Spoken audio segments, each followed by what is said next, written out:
मेडिशाइन hospital की कोविड-19 corona care सुविधा, गंभीर मरीजों के लिए उच्च इलाज, 24 घंटे डॉक्टर्स एवं प्रशिक्षित नर्सिंग स्टाफ, एंटीजन एवं RT-PCR टेस्ट की सुविधा, आपातकालीन स्थिति में वेंटिलेटर के साथ एम्बुलेंस की सुविधा, ICU की सुविधा, साथ ही साथ शासकीय शुल्क में इलाज की सुविधा उपलब्ध है।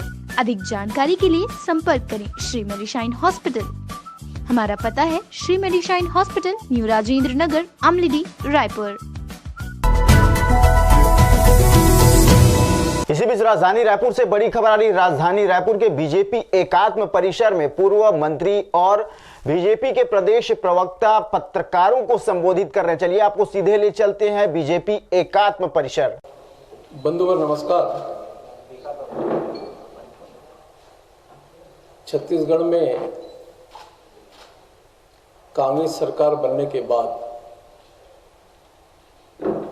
जिस प्रकार से घोटाले पे घोटाले चीजें निकल करके आई है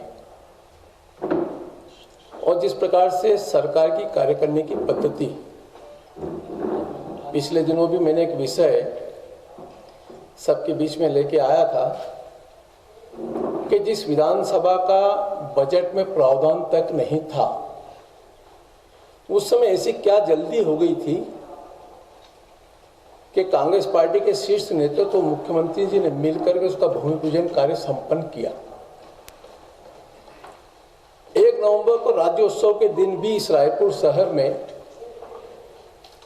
कई आधे अधूरे प्रोजेक्टों का लोकार्पण हुआ। फिर वापस 24 तारीख को उन्हीं प्रोजेक्ट का फिर लोकार्पण हुआ।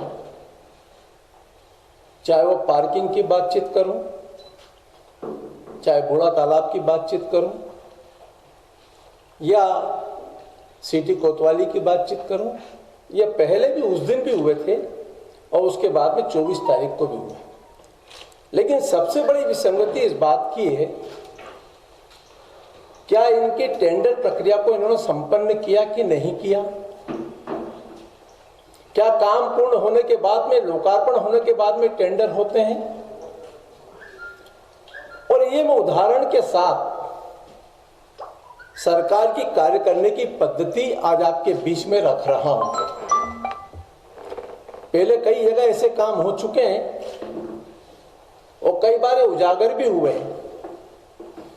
पिछले दिनों देवेंद्र नगर के चौक का लोकार्पण, जिसका नाम ग्लोबल चौक रखा है, पहले उस पर कंट्रोवर्सी हुई थी क्योंकि अमर गुरु बख्शाणी के नाम पर उस चौक का नामकरण पहले से हो चुका था। एक समाज, एक वर्ग, एक तबके ने उसको लेकर के अपनी नाराजगी व्यक्त की थी, लेकिन उसके बाद में भी उस चौक का नया नामकरण आपने किया, उसका उद्घाटन हो चुका, उसका लोकार्पण हो चुका है, लेकिन उसकी टेंडर की प्रक्रिया भी पूर्ण नहीं हुई। बिना टेंडर के, बिना प्रक्रिया पूर्ण किए कौन सी एजेंसी ने काम कर दिया और उसका भुगतान किस मद में कैसे होगा, यह भ्रष्टाचार को स्पष्ट इंगित करता है।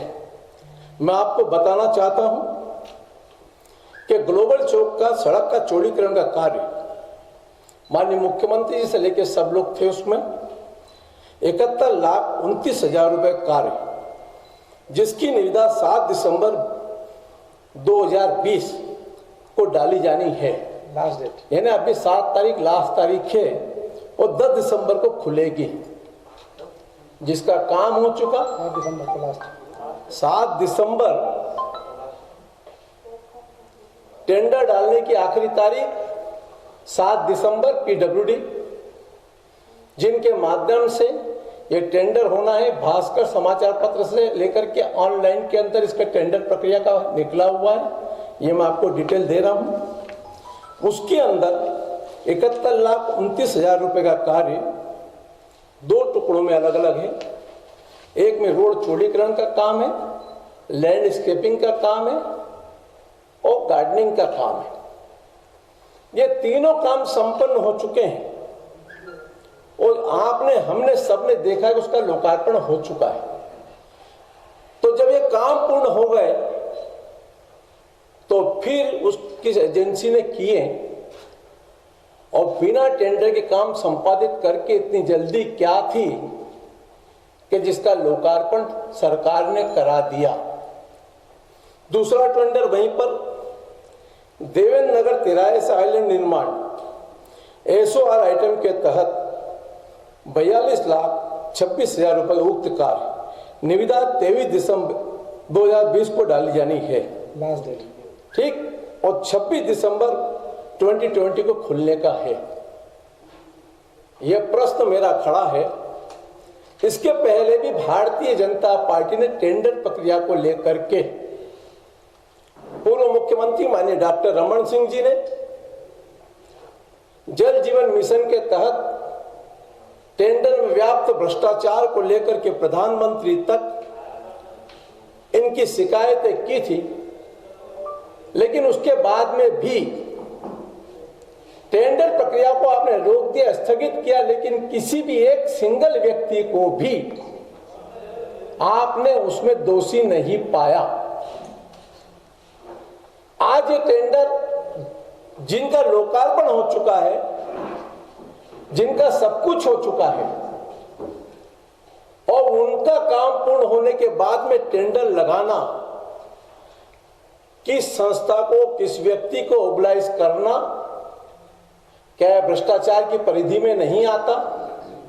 क्या यह भ्रष्टाचार नहीं है कि टेंडर के पहले काम हो जाए? यह भी एक ऐतिहासिक छत्तीसगढ़ में ही हो सकता है। स्मार्ट सिटी को लेकर के भारतीय जनता पार्टी का प्रतिनिधि मंडल लगातार, कल भी पार्षद दल ने जाकर के अपना विषय कमिश्नर के सामने रखा। बूढ़ापारा को लेकर के भी हमने कई बार ये प्रश्न पूछा कि बूढ़ापारा के अंदर स्कोप में क्या क्या आइटम है, पहले टेंडर में क्या आइटम है, दूसरे टेंडर में क्या आइटम है। आज भी मैंने पूछा कि 29 करोड़ का जो आपका टेंडर अभी ओपन नहीं किया आपने, वो टेंडर में स्कोप में कौन कौन से आइटम है और पूर्व जो किए गए काम उसमें कौन कौन सा आइटम है, इसको सार्वजनिक करें। जब सार्वजनिक हो कोई चीज तो ये पता लगेगा कि ये काम पहले संपादित हो चुका है, अब ये नया काम है। क्योंकि बूढ़ापारा के अंदर कई एजेंसियां पहले से काम कर चुकी है और इसीलिए आज जब ये चीज हमारे सामने आ रही। तीसरी बात, शहर में छोटे छोटे कामों करने के लिए पैसा नहीं है नगर निगम के पास। एक ताजा उदाहरण, मॉल श्री विहार के पास सीसी रोड बहुत अच्छी बनी हुई है और इतनी अच्छी सीसी रोड बनी हुई है कि आप लोग भी जाते होंगे डॉक्टर रमन सिंह जी के सामने, उधर अजय चंदाकर जी आगे तक जाते हैं, 8 इंच की सीसी रोड है, उसको उखाड़ करके बीटी बन। अरे भाई, जिसका बेस मजबूत है, पहले तो सीसी की हुई है, अगर डामरीकरण करना है, तुम्हें रोड चिकनी बनानी है तो उसके ऊपर डामरीकरण कर सकते हो, लेकिन करोड़ों को लाखों का काम वो किया हुआ, आज उसको उखाड़ करके वापस उस रोड का निर्माण काम करना, और मेरे को आश्चर्य लगता है कि किस दिशा में ये सरकार की सोच है। ये फोटोग्राफ दिखा रहा हूं, ये ऐसे है कि आप उन चीजों को उखाड़ करके वापस बनाने का काम कर रहे हैं।